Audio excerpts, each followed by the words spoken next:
네, 안녕하세요. 네, 성경 말씀 읽겠습니다. 이사야서 읽겠습니다. 이사야서 30장. 이사야서 30장.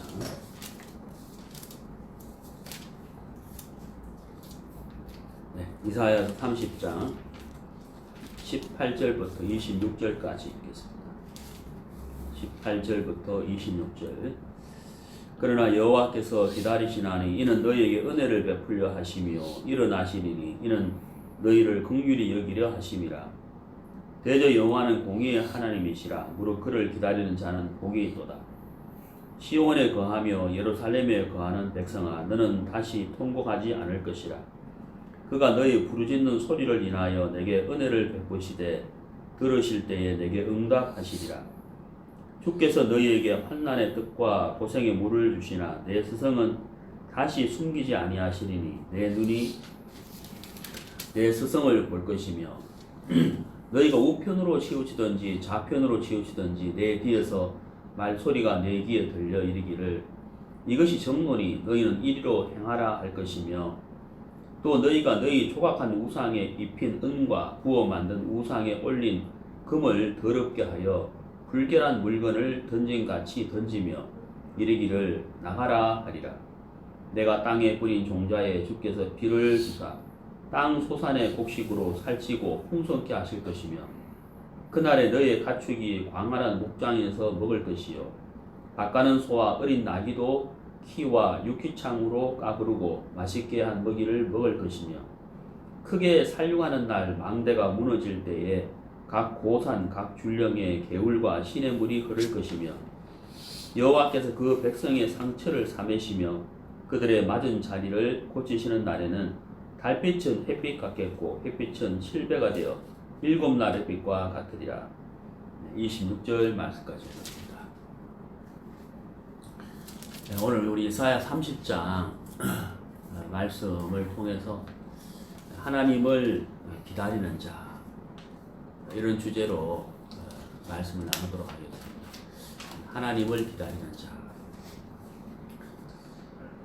이 이사야 30장의 이제 그 배경은 이제 남유다의 그 히스기야 왕 때 있었던 일입니다. 히스기야 왕. 히스기야 왕은 그 남유다의 13번째 왕인데 역대 왕들 가운데서 믿음으로 살았던 왕들, 하나님을 기쁘시게 했던 왕들이 여럿이 있었는데 그 중에 한 사람이 히스기야예요. 물론 이제 히스기야가 실수 잘못한 것도 있습니다. 오늘 읽은 이사야 30장은 그 히스기야가 잘못한 것을 기록한 것이죠. 오늘 이제 우리가 히스기야가 무엇을 잘못했는지를 같이 생각해보고 또 히스기야의 잘못을 통해서 우리도 함께 교훈을 받는 시간이 되었으면 좋겠고 또 히스기야의 잘못을 통해서 남유다의 잘못을 통해서 우리도 혹 삶 속에서 이렇게 잘못된 삶을 살 수가 있기 때문에 우리에게 참 교훈이 될 거라고 이렇게 믿습니다. 사실 히스기야는 그 왕으로 있는 동안에 믿음으로 또 하나님을 기쁘시게 한 많은 부분들이 있어요. 가장 큰 것이 바로 뭐냐면은 그 성전, 회파된 성전을 수리했다는 거죠. 회파된 성전을 수리하고 성전 문을 활짝 열어서 하나님께 제사를 드리는 일을 다시 시작을 했다 하는 겁니다. 사실 정말 중요하고 또 굉장히 훌륭한 일을 했죠. 그리고 유다 지역이 흩어져 있던 여러 지역에 있던 그 우상 숭배를 하던 산당을 회파했다는 거죠. 정말 그것도 참 중요한 것이잖아요. 그래서 우상을 섬기지 않고 하나님을 섬기게 했다 하는 것은 참 굉장히 그 중요한 일입니다. 그리고 병이 들어 죽게 되었을 때 하나님께 기도해서 15년 생명을 연장을 받았죠. 그것도 참 귀한 일이고 또 믿음이다 라고 말씀드릴 수가 있습니다. 하지만 이 사람이 온전하지가 않잖아요. 늘 믿음으로 살면 참 좋지만은 히스기야 역시 실수를 잘못을 이렇게 한 것이 있는데 그것을 기록한 것이 바로 이사야 30장이다 하는 겁니다. 그래서 잘한 것을 통해서도 우리가 배울 수가 있지만은 잘못한 것을 통해서도 우리가 교훈을 받을 수가 있기 때문에 과연 히스기야와 남유다가 무엇을 잘못했는지를 우리가 함께 공부하면서 우리의 삶에 적용이 되었으면 좋겠다라고 생각을 이렇게 합니다. 이 30장 1절을 보시면요. 오늘 본문이 18절부터인데 이 본문 이야기를 하기 위해서는 배경을 먼저 알아야 되기 때문에 먼저 1절을 보시겠습니다. 1절 여호와께서 가라사대 화 있을진저 패역한 자식들이여 그들이 계교를 베푸나 나로 말미암아 하지 아니하며 맹약을 맺으나 나의 신으로 말미암아 하지 아니하였음이로다. 그들이 바로의 세력 안에서 스스로 강하려 하며 애굽의 그늘에 피하려 하여 애굽으로 내려가서되 나의 입에 묻지 아니하였으니 죄의 죄를 더하도다. 여기 이제 그 남유다 그러니까 히스기야가 무엇을 잘못했는지가 1절, 2절에 다 나와 있어요. 1절, 2절 다 나와 있는데 이제 그 이스라엘 남유다 북쪽에 그 아수르라는 나라가 있었는데 BC 705년경에 이 아수르가 이제 남진 정책을 펼칩니다. 남진 정책, 남쪽으로 이제 세력을 넓히는 거죠. 그러다 보니까 당연히 이 남유다가 이제 그 아수르의 위협을 느끼게 됩니다. 위협을 느끼게 됐는데 그래서 이제 전쟁을 이제 대비를 해야 되잖아요. 남진 정책을 대비해서 전쟁을 대비를 해야 되는데 이때 이제 남유다가 어떻게 그 공경을 넘을 것인가를 위해서 공경을 넘기 위해서 이제 계략을 이제 짜게 됩니다. 계략을 짜게 되는데 그 계략이 어떤 계략이었냐면은 애국과 동맹을 맺는 거예요. 애국과 동맹을 맺는 겁니다. 그래서 그 당시에 이 애굽이라는 나라가 이제 큰 대국인데 애굽의 힘을 빌려서 아수르의 그 남진 정책을 벗어나려고 하는 그런 이제 계략을 이제 짜게 된다는 거죠. 그런데 그것이 이제 어떤 이제 문제가 되느냐. 자, 1절, 2절 다시 보면요. 여호와께서 가라사대 화 있을진저 패역한 자식들이여. 패역한 자식들이여. 남유다를 말하죠. 그들이 계교를 베푸나 나로 말미암아 하지 아니하며 맹약을 맺으나 나의 신으로 말미암아 하지 아니하였음이로다. 자, 이제 그 남유다가 무엇을 잘못했는지를 이제 지적을 하고 있죠.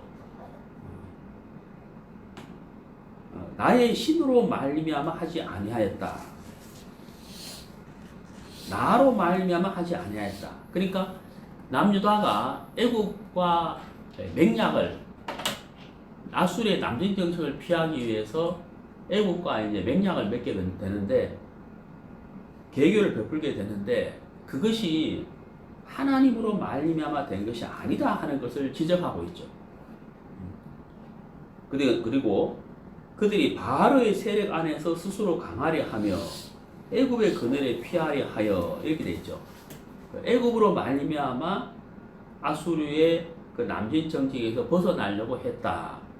이걸 이제 지적하고 있잖아요. 그 다음 이제 나의 입에 묻지 아니하였으니 나의 입은 이사야를 말합니다. 선지자 이사야를 통해서 하나님께 묻지 아니하였다. 나의 입에 묻지 아니하였으니 죄의 죄를 더하도다. 죄를 한 번 지은 것이 아니고 또 다른 죄를 지었다.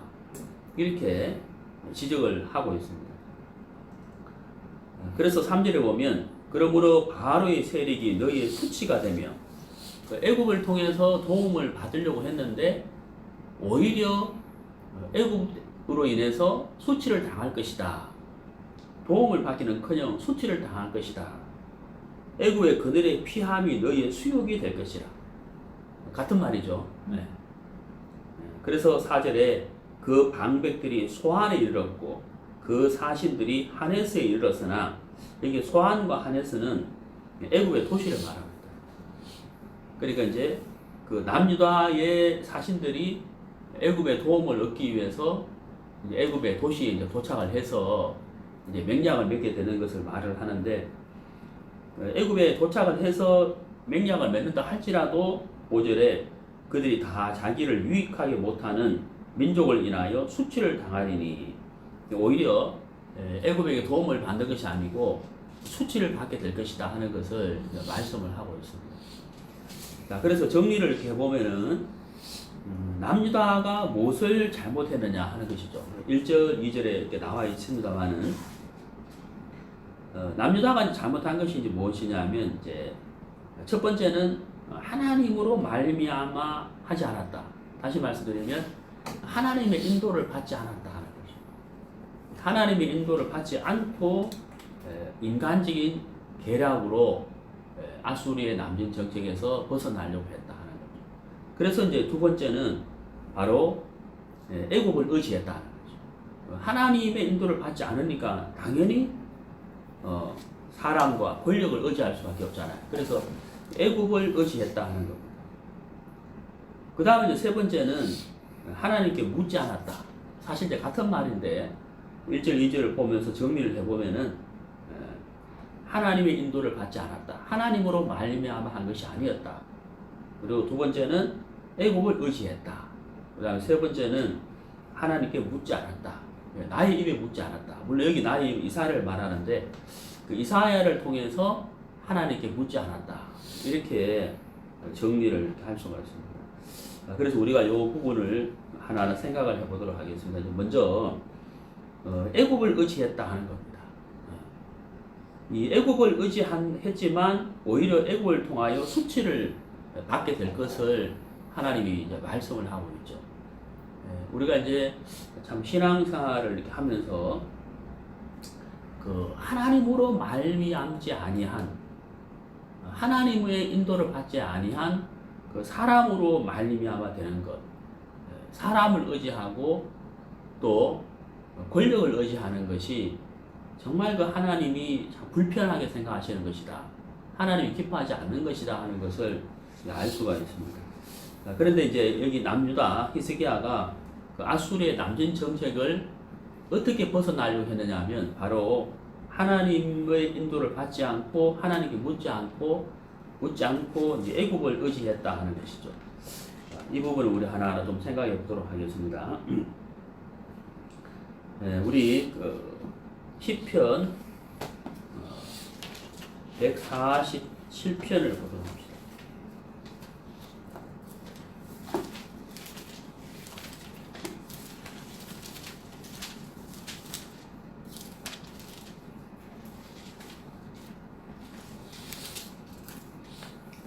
시편 147편 10절 11절.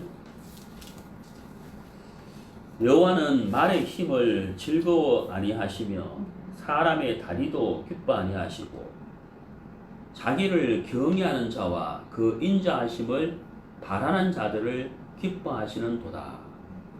여기 이제 하나님이 기뻐하시는 것이 나와 있죠. 하나님이 기뻐하시는 것이 있고 하나님이 기뻐하지 않는 것이 있죠. 하나님이 기뻐하는 것은 11절에 바로 하나님을 경외하는 것, 하나님의 인자하심을 바라는 자, 그들을 하나님이 기뻐하신다 하는 겁니다. 한마디로 말하자면 하나님을 의지하는 것이죠. 하나님을 의지하는 것이고 하나님을 믿는 믿음으로 사는 것을 하나님이 기뻐하신다라고 말씀하고 있고, 하나님이 기뻐하지 않는 것은 당연히 반대가 되겠죠. 그래서 10절에 보면은 말의 힘, 그 당시 이제 전쟁을 할 때는 당연히 말이 있어요. 말이 많은 군대가 강한 군대였단 말이에요. 그래서 왕들은 당연히 이제 말을 많이 이제 준비를 했는데, 하나님은 말의 힘을 기뻐하지 않는다. 그러니까 하나님보다도 다른 것을 의지하는 것을 기뻐하지 않는다, 이런 뜻이잖아요. 사람의 다리, 사람의 권세와 지위와 권력을 의지하는 것을 기뻐하지 않는다라고 이제 말씀을 하고 있습니다. 그러니까 이제 남유다가 이제 잘못한 것이 이제 무엇이냐? 히스기야가 무엇을 잘못했느냐? 아수르가 남진 정책을 펼쳤을 때 틀림없이 그들은 두려웠을 거예요. 우리가 어떻게 여기서 벗어날 것인가? 두려웠을 텐데 그들은 그때 그 두려웠을 때 하나님을 의지하지 않고 강한 군대 애국을 의지했다. 그래서 이 부분에 대해서 하나님이 지금 질책을 하고 있다 하는 것이죠. 그 다음에 이제 우리가 찾아보면요, 요한 1서를 봅시다. 신약성경 요한 1서 2장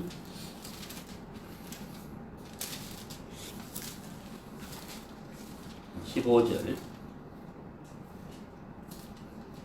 이 세상이나 세상에 있는 것들을 사랑치 말라.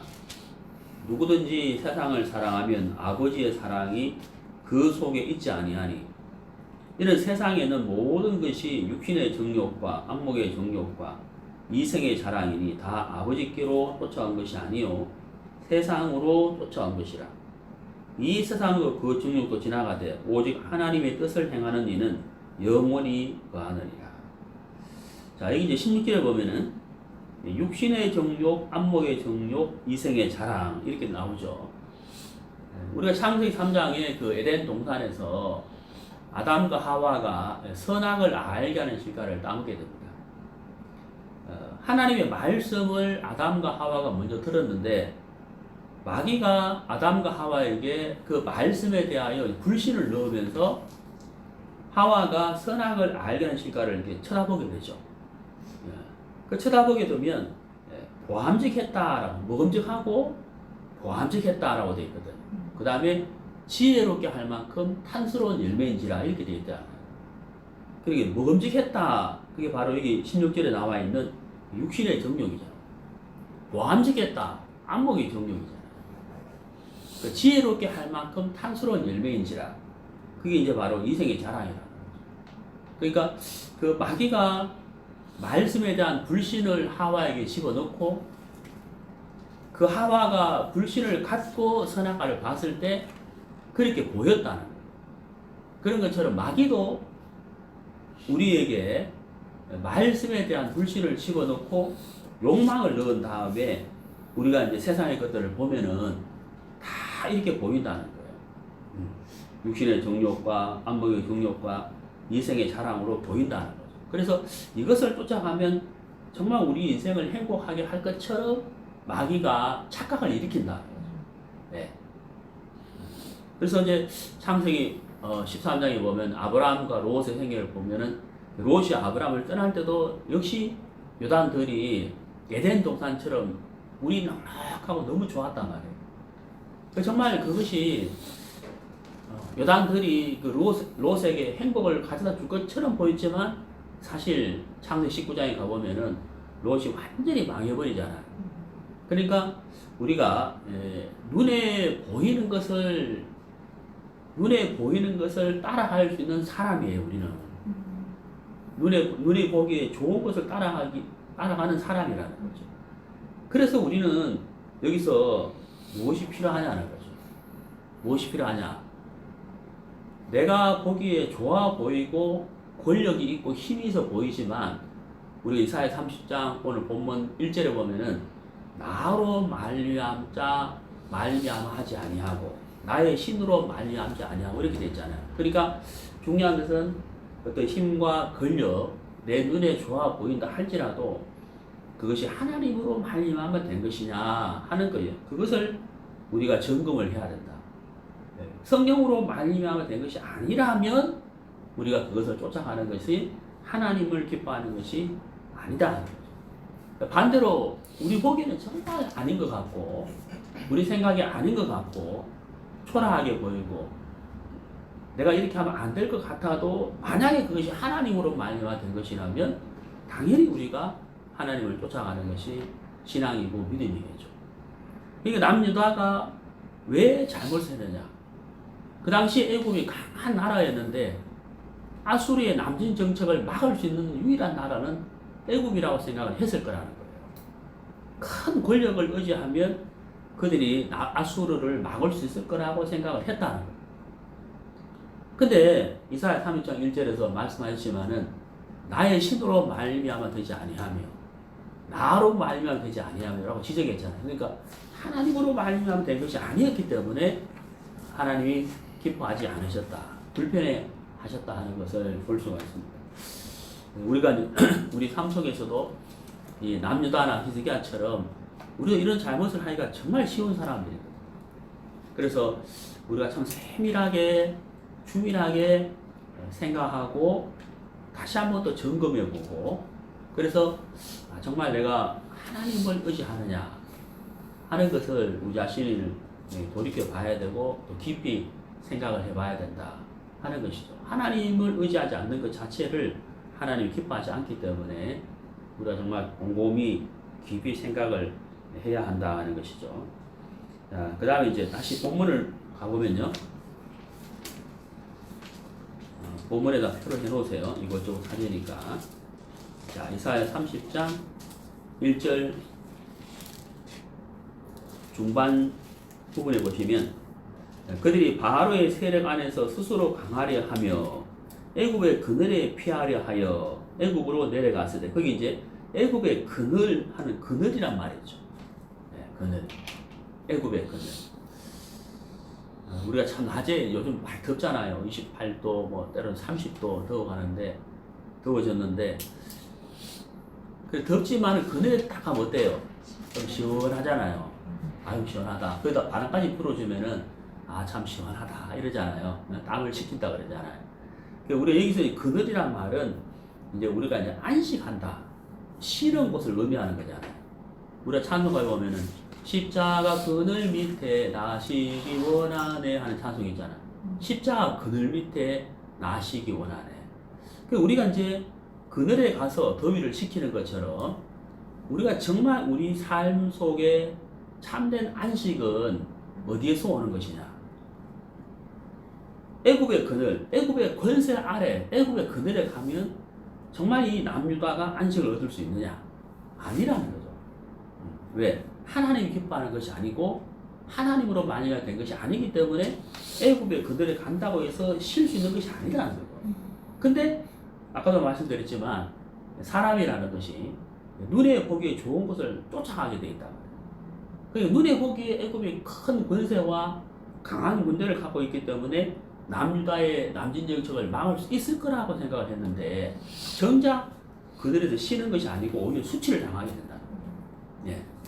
그래서 참 우리가 정말 어떤 그늘에서 어떤 그늘로 피했을 때 정말 우리가 진정한 삶을 얻을 수가 있느냐. 우리가 구원받기 전에 죄 때문에 갈등하고 괴로워하고 정말 하나님의 심판대 앞에 서는 것이 두려웠을 때 우리가 어떻게 하면 여기서 벗어날 수 있을까라는 것을 참 고민을 했다는 거죠. 또 교회를 안 다니는 사람들은 인생의 여러 가지 문제들을 통해서 갈등과 고민을 했다는 거예요. 그때 우리는 정말 너무 더울 때 땀이 나고 막 지치고 목마를 때 그늘이가 좀 쉴 데 없건 그늘이 없나 이런 생각하는 것처럼 우리가 정말 내 영혼을 내 인생을 쉬게 해줄 수 있는 그늘이 없나 라는 생각을 우리가 했다는 거죠. 구원받기 전에. 그때 우리가 이제 십자가 그늘을 만나서 그 십자가의 그늘에서 우리가 정말 진정한 안식과 평안을 누리게 되잖아요. 그러니까 이 애굽의 그늘이 우선 보기에는 좋아 보여도 실제 이 그늘에 가면 쉬는 것이 아니라는 거죠. 그래서 정말 참된 그늘은 무엇일까 하는 것이죠. 성경을 찾아봅시다. 이사야서 폈는데요. 앞으로 넘어가시면 25장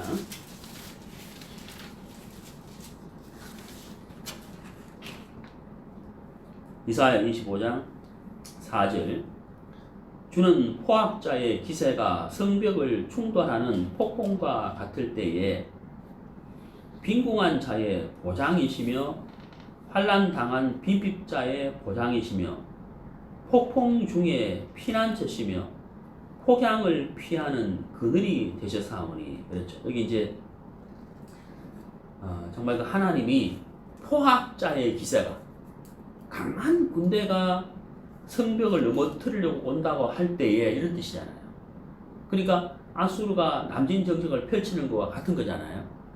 그런 폭풍과 같은 폭풍이 막 몰려올 때, 그 다음에 빈궁한 자의 보장이시며 환난당한 빈핍자의 보장이시며 폭풍 중에 피난처시며 폭양 중에 폭양을 피하는 그늘이 되셨다. 정말 진정한 피난처와 그늘이 되시는 분은 바로 하나님이시다 하는 것을 말씀하고 있죠. 우리가 무거운 죄의 짐을 지고 사망의 권세를 우리가 벗어날 수 없을 그때, 우리가 십자가 그늘로 피었을 때 십자가에서 우리 죄의 짐이 끝나버리고 사망의 권세가 끊어지는 그런 은혜를 우리가 입었잖아요. 정말 우리의 진정한 그늘은 바로 십자가다, 예수님이다 하는 것을 알 수가 있다는 거죠. 우리가 무거운 죄의 짐을 들고 십자가로 피했을 때 십자가에 내 짐이 죄의 짐이 끝난 것을 발견했잖아요. 그런 것처럼 우리가 삶 속에서도 우리가 어떤 그늘로 피해야 될 것이냐, 바로 십자가라는 거죠. 어떤 인간적인 어떤 권력과 힘을 가진 자가 아니라 십자가로 피했을 때 우리 삶 속에서 진정한 쉼을, 안식을 누릴 수가 있다 하는 것을 말씀드릴 수가 있습니다. 자, 시편을 보시죠. 시편 62편.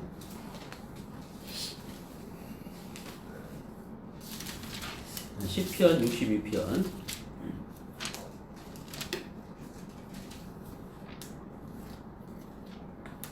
8절.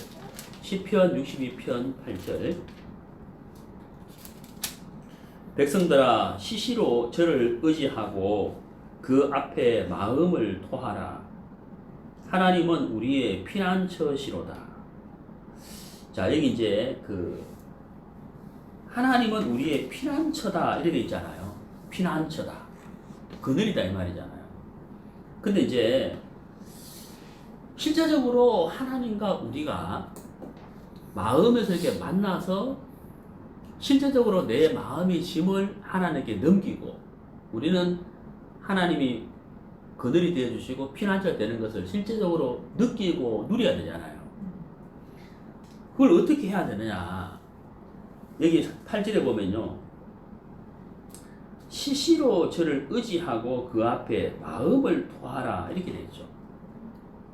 이게 참 중요한 거예요. 마음을 토하라. 마음을 토하라.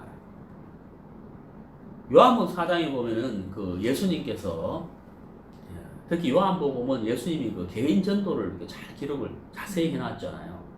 요한복음 3장에서는 니고데모하고 개인 전도를 하고, 4장에서는 우물가 여인을 개인 전도를 하잖아요. 5장에서는 38년 병자를 만나고, 6장에서는 소경을 만나고, 8장에서는 간증이 잡힌 여자를 만나고, 11장에서는 나사로를 만나고, 이 개인 전도에 대해서 자세히 기록해 놓은 것이 요한복음. 요한복음 이제 4장을 보면은 예수님이 우물가 여인하고 대화를 정말 길게 자세히 했다는 것을 느낄 수가 있어요. 다 자세히 기록이 안 되어 있겠지만은, 어쨌든 우리가 요한복음 4장을 읽어보면은 예수님이 우물가 여인하고 이렇게 쭉 대화를 하는, 전도적 물론 하는 것을 볼 수가 있는데, 그때 이제 그 여자가 예수님에게 자기 인생의 일들을, 어려움들을 쭉 이야기하는 걸 볼 수가 있어요. 바로 이 7, 8절의 말씀처럼 바로 예수님에게 자기 마음을 토하는 거죠. 마음을 내어놓는 것이잖아요. 그 이야기를 예수님이 쭉 들었다는 거죠. 그 여자는 자기가 마음을 토할 때 이렇게 하는 것이 자기가 정말 피난처와 그늘 되시는 예수님을 만날 거라고 생각도 못했다는 거예요. 다만 자기는 예수님과 대화를 하다 보니까 유대인인 줄 알았는데 점점 대화를 해보니까 그냥 유대인이 아닌 거예요. 그래서 그 예수님에게 자꾸 자기 마음을 내어놓을 뿐인데, 예수님은 그 여자를 들어주고 말씀을 전했는데, 마음을 내어놓고 말씀을 듣다 보니까 그 여자가 나중에 예수님이 유대인이 아니고 메시아라는 사실을 깨닫게 되면서 양동이를 버려두고 동문에 가서 자기가 만난 자가 그리스도라는 것을 알리게 된다. 그러니까 이제 우리가 실제적인 삶 속에서 하나님이 나의 피난처라는 것을 어떻게 우리가 알게 되고 삶 속에서 우리 피부적으로 느낄 수 있겠느냐 하는 것은 바로 이 8절죠. 마음을 토하는 것이죠. 우리가 이제 구원받은 그리스도인끼리 교제를 나누는 것도 내 마음을 이렇게 내어놓고 상대방의 마음을 들어주다 보면 우리가 마음이 흐르는 것을 느낄 수가 있습니다. 그리고 내가 마음을 같이 해야지가 아니라 마음을 내어놓고 마음을 들어주다 보면 우리 마음에 자연스럽게 뭘 하나 느끼게 되죠. 예, 마음이 흐른다는 것을 느끼게 된다고. 그럼 우리가 자연스럽게 교제가 되고 우리 마음도 서로 가까워지는 것을 느낄 수가 있잖아요. 그게 이제 바로 교제라는 거죠. 마음을 토하는 것이죠. 그래서 여기 이제 그 시시로라고 되어 있거든요. 시시로. 시시로. 자, 남유다가 잘못한 것 바로 하나님을 의지하지 않은 것이잖아요. 그럼 우리가 실제적인 삶 속에서 그럼 우리는 어떻게 해야 되느냐? 여기 이제 시시로라고 되어 있습니다. 우리가 작은 것부터 삶 속에서 실천하는 것이 굉장히 중요합니다. 우리가 신앙생활을 할 때도 똑같고 무엇이든 다 똑같지만 큰 것 잘하려고 하지 말고 작은 것부터 삶 속에서 하나하나 실천해 가는 것이 굉장히 중요하고 예수님도 작은 것에 충성된 자가 큰 것에도 충성다 그랬다는 거죠. 예를 들어 보면 우리가 밥을 먹을 때 식사기도 하잖아요. 우리가 이제 식사기도 할 때 식사기도 그야말로 식사기도죠. 음식을 주신 하나님께 감사의 기도를 드리는 거잖아요. 그 식사기도 할 때 약간 조금만 시간을 또 느리면은 예를 들어서 한 20초라든지 30초라든지 아니면 1분이라든지 한 30초만 시간을 조금 더 느려서 식사기도를 한다면은 굉장히 우리가 그 작은 시간이지만 하루에 3번이면은 사실 그게 작은 것이 아니에요. 그러니까 시시로 의지하라 그랬잖아요. 그럼 내가 어떻게 실제적으로 시시로 의지할 것이냐? 식사 기도를 이용하는 것이 굉장히 중요하다. 참 좋아요. 그러니까 내가 내 삶 속에 기도할 제목이 있잖아요. 그러니까 식사 기도는 하루에 3번 하게 되었는데 그 식사 기도 할 때 내가 기도할 제목들을 생각해 놓고 한 30초 정도만 좀 더 기도해 버리면은 그게 바로 뭐예요? 순간 삶 속에서 내가 스스로 저를 의지하게 되는 거라. 물론 우리가 이제 아침이나 저녁이나 또 아니면 버스를 타고 가거나 지하철을 타거나 기도할 수 있지만 그런 시간들을 이용해서 우리 마음을 하나님께 아뢰고 토하는 것 참 중요한 것이라는 거죠.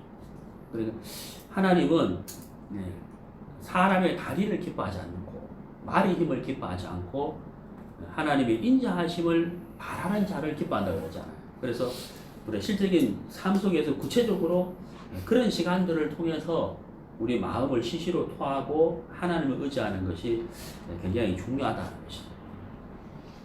그 다음에 이제 우리가 사무엘상을 보도록 합시다. 사무엘상 12장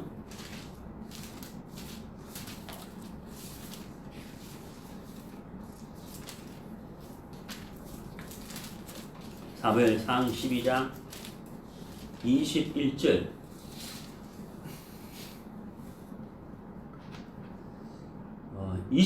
20절부터 보겠습니다. 사무엘이 백성에게 이르되 두려워 말라. 너희가 과연 이 모든 악을 행하였으나 여호와를 쫓는 데서 돌이키지 말고 오직 너희 마음을 다하여 여호와를 섬기라. 돌이켜 유익하기도 못하며 구원하지도 못하는 헛된 것을 쫓지 말라. 그들은 헛되니라. 자, 여기 보면 이제 유익하게도 못하며 구원하지도 못하는 헛된 것을 이렇게 돼 있잖아요. 자, 이사야 3장에서 하나님이 왜 이제 책망을 하셨느냐? 그러니까 유익하기도 못하고 구원하지도 못하는 헛된 것을 쫓았기 때문에 책망을 하신 거야. 그게 바로 애굽이라는 거예요. 자, 그래서 23절에 나는 너희를 위하여 기도하기를 쉬는 죄를 여호와 앞에 결탄코 범치 아니하고 여기 이제 보면 이 죄란 단어가 나왔잖아요. 죄. 우리가 죄라고 하면 금방 우리 마음에 떠오르는 것이 도덕적인 죄잖아요. 네, 그렇잖아요. 우리 오랜 시간 동안 이 도덕과 윤리에 대해서 배웠기 때문에 우리가 죄 그러면 얼른 이제 도덕적인 윤리적인 죄를 생각한다는 거죠. 근데 성경에는 물론 그것도 죄지만은 죄가 굉장히 사실 범위가 넓어요. 근데 이제 그 중에 우리가 평소에 우리 삶 속에서 잘 인식하지 못하는 죄가 있다는 거예요. 근데 사실 성경에서는 굉장히 그것을 크게 여기고 있는데 그게 그 중에 하나가 뭐냐면은 믿음으로 살지 않는 것. 그게 이제 죄라고 되죠. 또 하나가 여기 읽은 뭐라고 되어 있습니까? 기도하기를 신을 죄에 있잖아요. 그래서 우리는 평소에 이제 도덕과 윤리적인 죄에 대해서는 사실 좀 잘 인식하고 있지만은 하나님을 의지하지 않는다. 또 믿음으로 살지 않는다 하는 것과 기도를 하지 않는다 하는 것이 이 죄다 하는 것에 대해서는 좀 인식하는 부분이 좀 약하다는 거예요. 그런데 우리 구원받은 그리스도인들은 사실 이 부분이 훨씬 더 커야 된다. 네. 그래서 하나님을 의지하는 것과 기도하는 것. 아까 제가 잠깐 말씀드렸지만 식사 기도를 하지만 우리가 식사 기도하는 정말 우리가 습관화되어 있잖아요. 그때 우리가 잠시 이제 기도 제목 하나를 또 떠올려서 기도하면 훨씬 하나님 앞에 우리의 마음을 토하게 되는 것이고 하나님을 의지하게 되는 것이다 하는 것을 말씀드릴 수가 있습니다. 네. 그 다음에 이제 두 번째 이제 죄 서두에 말씀드렸습니다만은 하나님께 묻지 않았다는 거죠. 자, 본문을 다시 보시죠. 이사야 30장 끝부분 2절 끝부분 나의 입에 묻지 아니하였으니 죄의 죄를 더하도다. 여기서 물론 나의 입은 이사야를 말합니다. 하나님이 그 선지자 이사야를 통해서 이렇게 말씀을 하시는데 남유다 백성들이 그 이사야를 통해서 하나님께 묻지 않았다는 거죠. 그래서 묻지 않는 것에 대해서 이 죄의 죄를 더하도다라고 책망을 이렇게 하고 있습니다. 우리가 하나님께 묻는다고 하는 것은 당연히 기도죠. 네. 네. 그리고 묻는다는 그 자체가 무엇을 의미하냐면 그 사람에게 우리가 어떤 사람에게 묻는 것도 그 사람의 지혜를 구하는 거잖아요. 그 사람에게 내가 모르기 때문에 묻는 것이고 묻는다는 그 자체가 그 사람에게 지혜를 구하는 것이고 도움을 구하는 거라고. 우리가 하나님께 묻는다는 것은 당연히 하나님에게 도움을 구하는 것이고 하나님에게 지혜를 구하는 것이잖아요. 묻지 않는다는 그 자체가 하나님을 의지하지 않는다는 것이죠. 자, 우리가 한번 찾아봅시다. 이 부분을 찾아보겠습니다. 예레미야 10장. 예레미야 10장.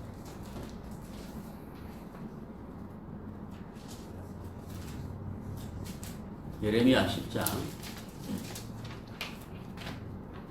23절.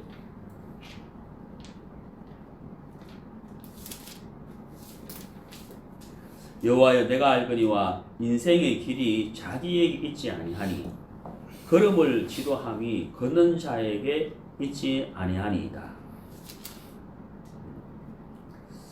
자, 걸음을 지도함이 걷는 자에게 있지 아니하니이다. 이렇게 되어 있죠. 걸음을 지도함이 걷는 자에게 있지 아니하다. 결국은 인생의 길이 인생에게 있지 않다 이 말이잖아요. 그 인생의 길이 누구에게 있다는 얘기예요? 결국은 하나님에게 있다는 얘기잖아요.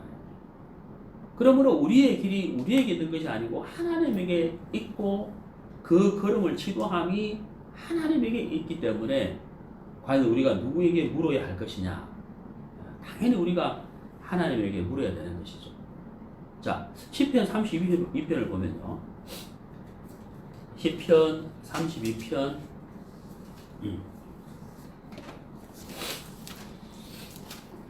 8절을 보시면은 내가 너의 갈 길을 가르쳐 보이고 너를 주목하여 훈계하리로다. 너의 갈 길을 가르쳐 보이고 너를 주목하여 훈계하리로다. 여기 갈 길을 가르쳐 보이고 이렇게 되죠. 가르쳐 보이고. 하나님은 우리의 가야 할 길을 가르쳐서 보여주시는 겁니다. 그래서 우리가 말씀을 배우는 거잖아요. 네.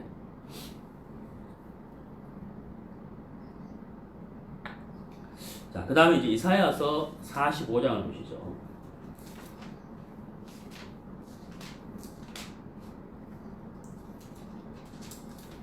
이사야서 45장 11절.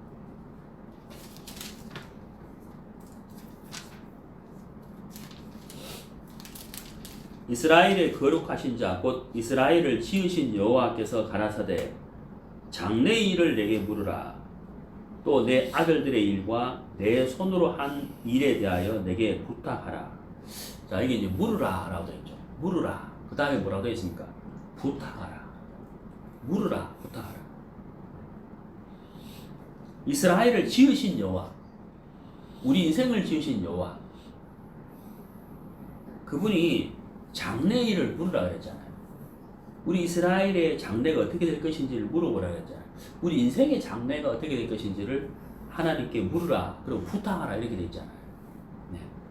그러니까 참 묻지 않는 것이 죄다. 그래서 이사야 32장 1절에서 2절에서 남유다가 잘못한 것이 무엇이냐, 애굽을 의지하지 않고 그 다음에 하나님께 묻지 않는 것을 지적을 이렇게 했다고 하는 겁니다. 그래서 우리가 우리의 삶 가운데에서 참 하나님을 의지하지 않는, 하나님께 묻지 않는 것이 얼마나 큰 잘못인지를 우리가 배울 수가 있습니다. 그래서 작은 부분까지도 우리가 하나님을 의지하고 하나님께 기도하고 마음을 토하는 것이 정말 중요하다는 것을 말씀을 드릴 수가 있습니다.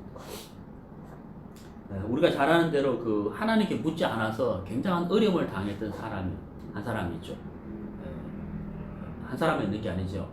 여러 사람이 있는데 그 중에 한 사람이 이제 사울. 사울이 죽은 이유에 대해서 성경은 말씀하고 있는데 그 중에 하나가 하나님께 묻지 않았다 하는 것을 지적을 하고 있죠. 그 다음에 또 한 사람이 있는데 그 여호수아입니다. 그 여호수아도 정말 그 모세 옆에서 신앙생활을 참 잘했는데 기본 거민들이 여호수아에게 와서 우리를 받아주세요 라고 이제 했을 때 여호수아가 그 일에 대하여 하나님께 묻지 않고 기본 거민들을 받아주게 됩니다. 그 일 때문에 여호수아가 나중에 굉장한 어려움을 당하게, 이스라엘이 굉장히 어려움을 당하게 되잖아요. 그래서 우리가 참 그 하나님께 묻지 않는 것이 정말 그 잘못된 일이다 하는 것을 알 수가 있습니다. 그 부분은 잠깐 찾아보겠습니다. 여호수아 9장.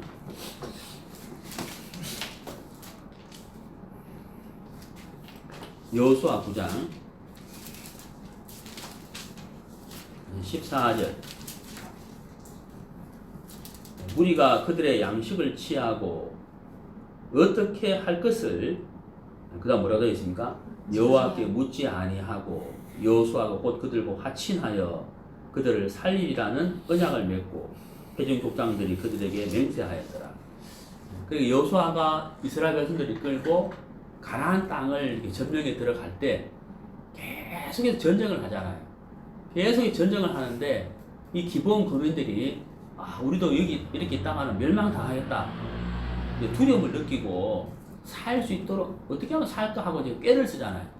그래서 멀리서 온 것처럼 다 떨어진 옷을 입고 곰팡이나 떡을 가지고 와서 우리는 멀리 다른 지역에서 왔습니다 하고 우리를 이제 받아달라고 화친을 맺자고 이렇게 이야기했을 때 사실 이제 그게 여호수아를 속이는 거잖아요.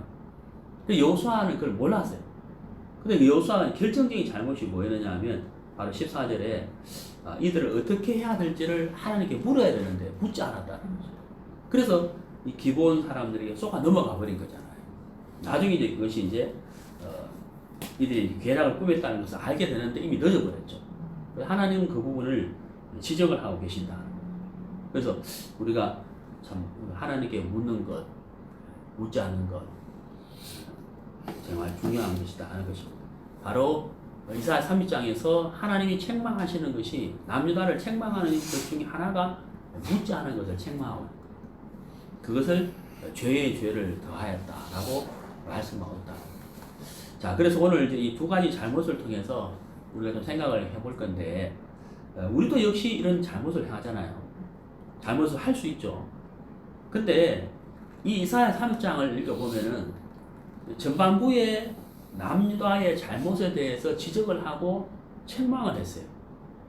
근데 하나님이 지적을 하고 책망을 한 것으로 끝난 것이 아니고 하나님이 이들에게 소망을 주시는 거예요. 소망.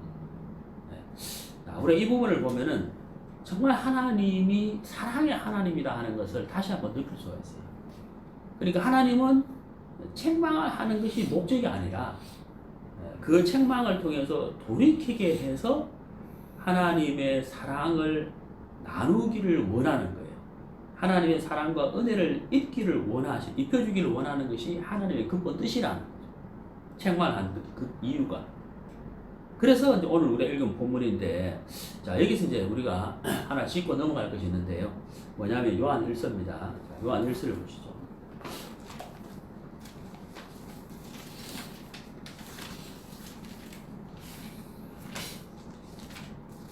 요한 1서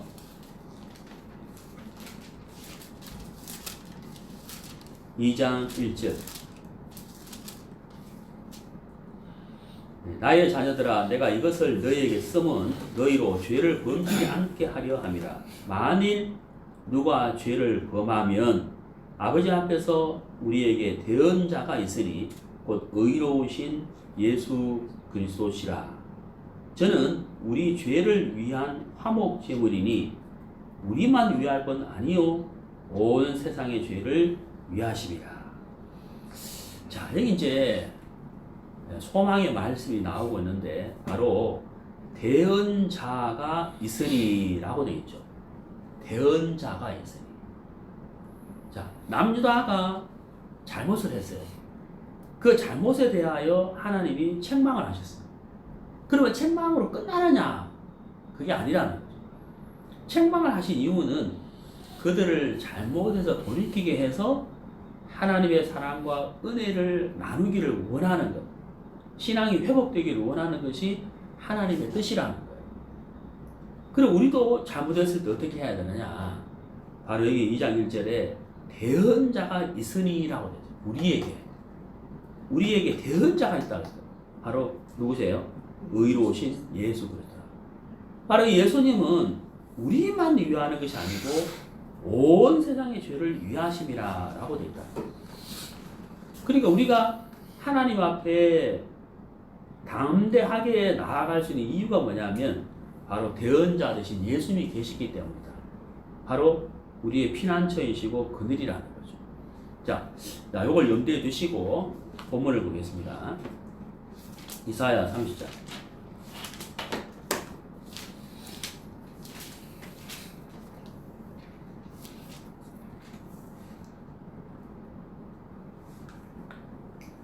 이사야 30장 18절. 그러나 여호와께서 기다리시나니 이는 너희에게 은혜를 베풀려 하시며 일어나시리니 이는 너희를 긍휼히 여기려 하심이라. 대저 여호와는 공의의 하나님이시라. 무릇 그를 기다리는 자는 복이 있도다. 오늘 설교 주제가 여호와를 기다리는 자잖아요.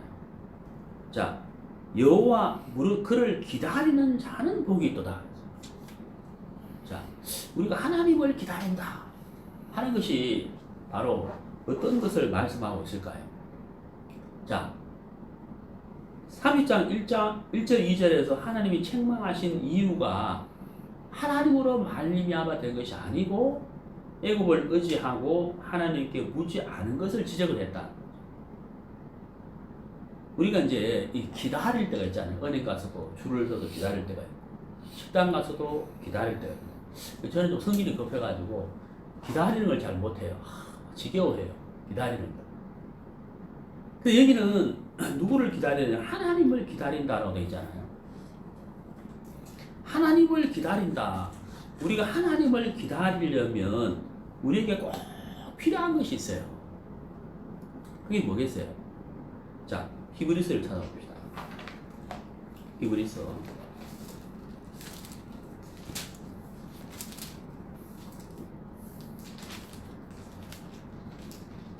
11장 히브리서 11장 6절 믿음이 없이는 기쁘시게 못하나니 하나님께 나아가는 자는 반드시 그가 계신 것과 또한 그가 자기를 찾는 자들에게 상 주시는 이심을 믿어야 할지니라. 여기 이제 그때 믿어야 할지니라 이렇게 되잖아요. 우리가 하나님을 기다릴 때 꼭 필요한 것이 바로 이 히브리서 11장 6절 말씀이죠. 믿어야 할지니라. 바로 믿음이다. 믿음이 없이는 절대 기다릴 수가 없는 거잖아요.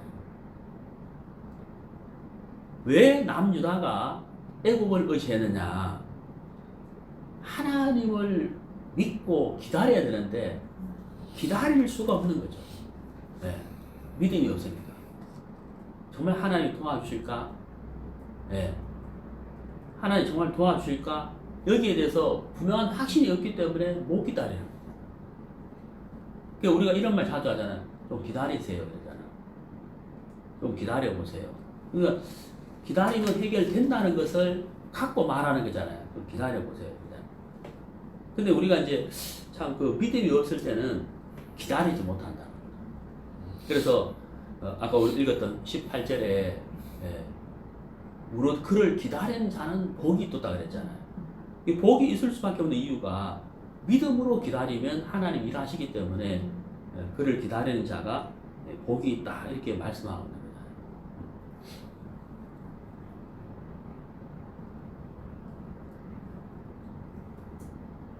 거예요. 이사야 3장 가보겠습니다.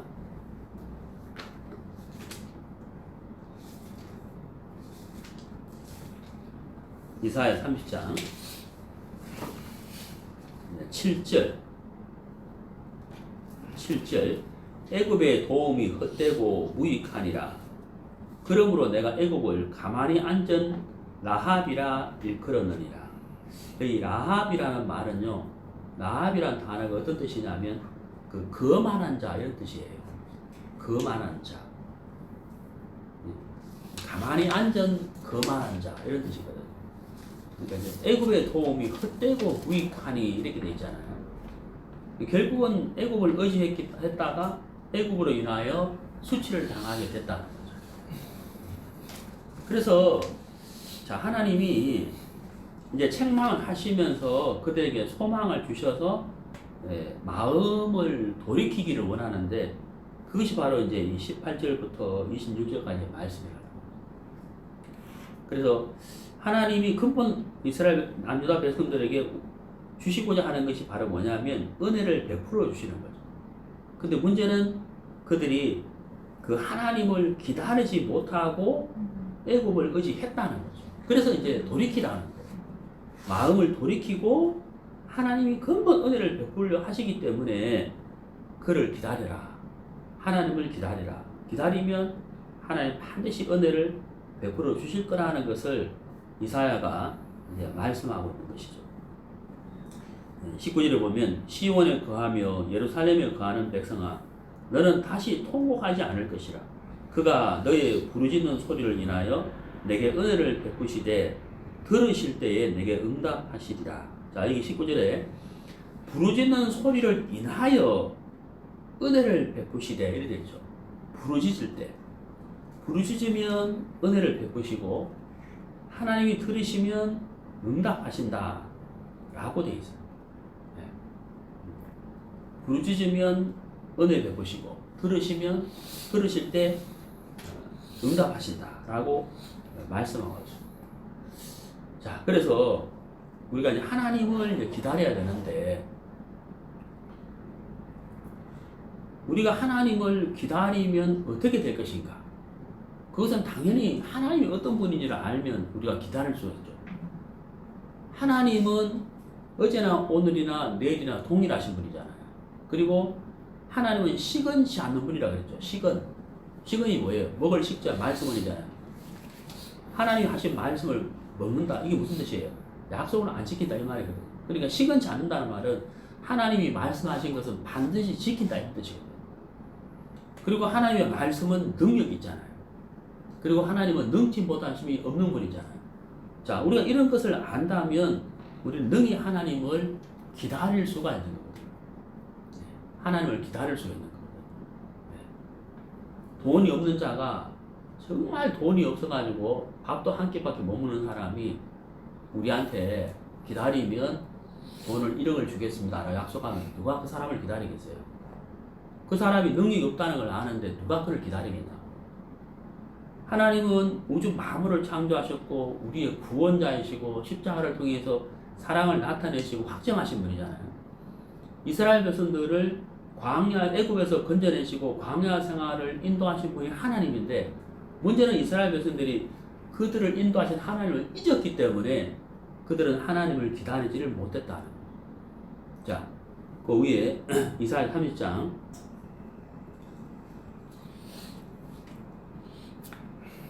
15절 이사야 30장 15절 주 여호와 이스라엘의 거룩하신 자가 말씀하시되 너희가 돌이켜 안연히 처하여야 구원을 얻을 것이요 잠잠하고 신뢰하여야 힘을 얻을 것이오늘 너희가 원치 아니하고 이르기를 아니라 우리가 말 타고 도망하리라 한고로. 여기 이제 안연히 처하여야 잠잠하고 신뢰하여야 이렇게 있잖아요. 자, 안연히 조용히 잠잠히 신뢰하여야 힘을 얻을 것이오늘 이랬잖아요. 조용히 생각해보라. 잠잠히 바라보라. 이런 뜻이잖아요. 우리가 조용히 하나님이 일하신 것을 생각해 보면 하나님이 우리에게 은혜 베풀어 주신 것을 생각해 보면 우리 마음에서 이 문제도 또한 하나님이 해결해 주시겠다 하는 소망이 일어나잖아요. 그런데 우리가 막 급하게 우리가 몸부터 나서버리면은 우리 마음에서 하나님을 잊어버리게 돼요. 그렇기 때문에 하나님을 기다리지를 못한다. 자, 그래서 우리가 하나님을 기다리는 자가 복이 있다. 하나님을 기다린다는 게 무엇이냐? 먼저 우리가 하나님을 알아야 되겠죠. 우리는 하나님을 안다는 거예요. 문제는 뭐예요? 지금까지 나에게 일하신 하나님을 잊어버리지 않아야 되기 때문에 우리가 잠잠히 조용히 우리가 기도하면서 하나님이 나에게 하신 일을 묵상해 보면 이 일 또한 하나님이 하시겠구나 하는 그런 마음이 일어나게 된다. 그때 우리는 하나님을 기다릴 수가 있는 거죠. 그래서 하나님을 기다리는 자가 가장 중요한 것은 바로 히브리서 11장 6절처럼 믿어야 할 일이라 하는 것처럼 하나님을 믿는 그 믿음이라. 그 믿음이 우리에게 하나님을 기다리게 해준다 하는 것입니다.